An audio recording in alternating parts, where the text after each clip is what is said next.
As a senior executive at eBay, Matthew Mindrink is at the forefront of computing.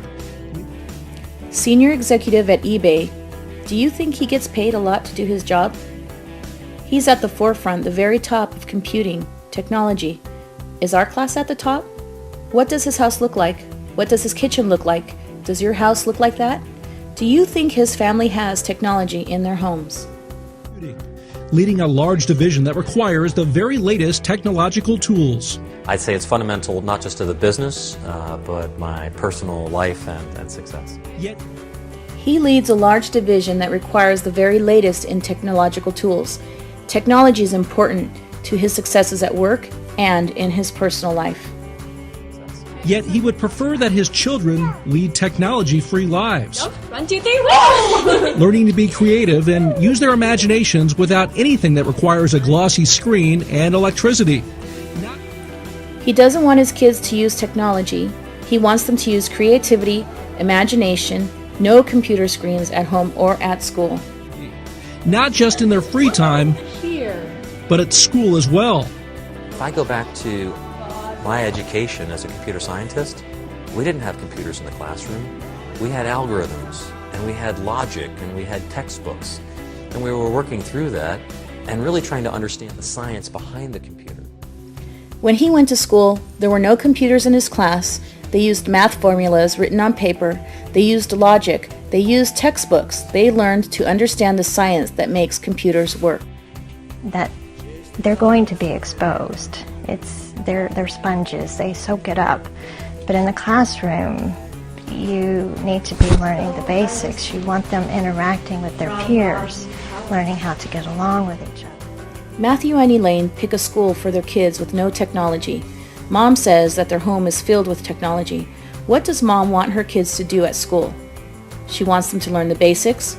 She wants them to learn how to interact with their peers, and she wants them to learn how to get along with each other.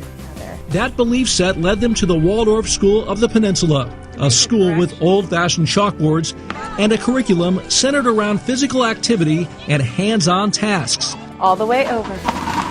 Third graders using balls to help coordinate both sides of the brain. High school students drawing on a chalkboard as a way of interpreting a book. The school has zero technology, nada. No computers, no internet. Matthew's daughter used to attend a school where every child had a laptop. I think I prefer it much better without them because it's a distraction. I didn't really feel connected to the other students as much as I do in Waldorf. What is the kid's opinion? She prefers no technology. She believes technology was a distraction, and she didn't feel connected to her classmates. But she does now at the Waldorf School. At a time where some schools are now embedding social media into their teaching, like this school in Los Angeles. Remember, Damon, make sure you have a pound in front of the WWI. The Waldorf School looks like something from another era.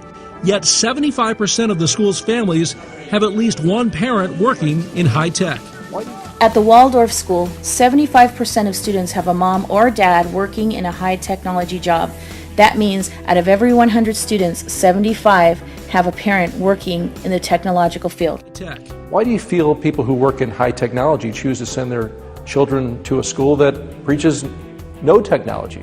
Well, it's amazing when parents go on tour and they come on our campus. A lot of people feel like it's just a really natural way to raise children.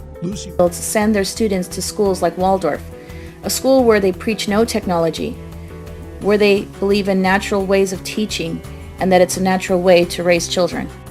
Lucy Wirtz is the school's development director and helped establish a Waldorf high school here in 2007. Her husband is a prominent Silicon Valley executive. A Waldorf high school.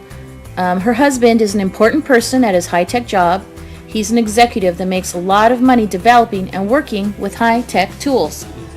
Sometimes people feel like life is going way too fast and they want their children to have a more natural, slow-paced developmental childhood. So I think that's what we provide at the Waldorf School. So why do some people choose Waldorf? People feel like life is moving too fast. And some of these people also want their children to have a more natural, slow-paced developmental childhood. 160 Waldorf schools are spread across the country.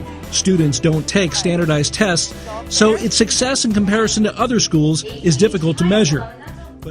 So is the Waldorf School a successful educational model? 160 Waldorf schools across America, no state standardized tests or CSTs, like we call them. Success is difficult to measure because if no tests, then no scores to analyze to see if it really works. But its leaders boast that 94% of its graduates go on to college.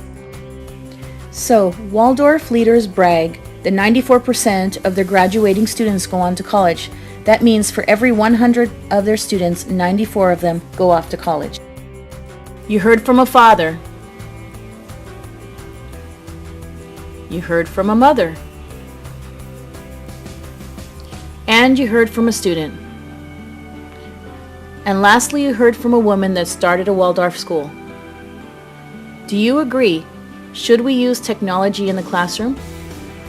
Why?